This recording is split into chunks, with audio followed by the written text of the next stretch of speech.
Part three. Part three. This is part three of the repetition introduction. Hi, guys. It's Jen. Good morning. I'm so happy to be here with you. I love repetition. I love repetition. I love repetition. Okay, I'm going to talk to you more about the repetition technique because there's something that has come up. A student of mine asked me a question, and therefore I'm going to get a little bit into a particular fear that some people have of the repetition exercise. Now, as you all know, because you've been following these videos, and now this is video 3, so you've seen the series, Sanford Meisner created the repetition exercise with great love in his heart for actors. He created this as a teaching tool to empower actors to actively and fully listen to one another and to pay attention to each other.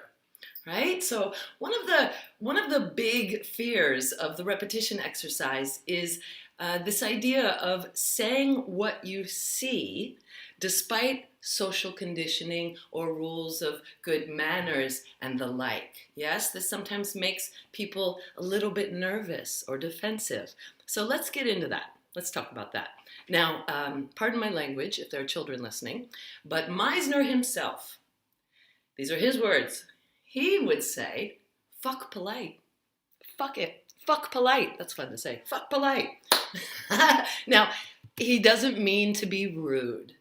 What he's implying is that if you're an actor, you're going to have to be able to behave truthfully under a really super wide range of imaginary circumstances and scenarios. Imaginary being the key word there. Also, truthfully being the key word there. So an actor has to learn how to liberate themselves. They actually have to be liberated from their social conditioning in preparation for their creative unfolding. This is something they have to do before they can pretend to unfold and discover their creative infinitude. And when he says fuck polite, he doesn't mean be cruel or be mean to one another.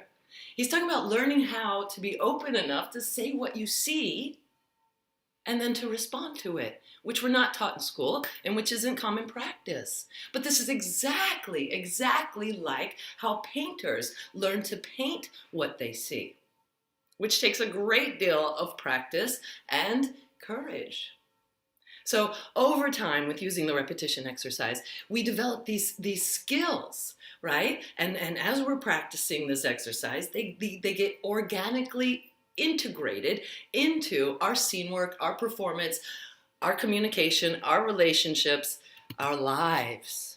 And from that point on, once you get a hold of the exercise, which is very simple, video 2 explains there are only 3 rules.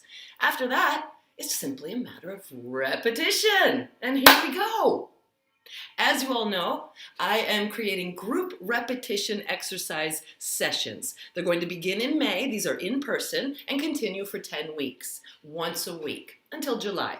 There will also be an online course launching in June.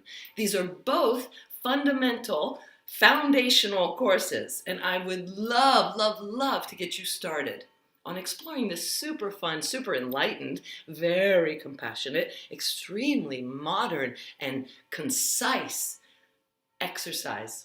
It's really a game. So feel free to contact me, please, if you're interested. Space is actually limited, so get on it. Okay, thank you so much.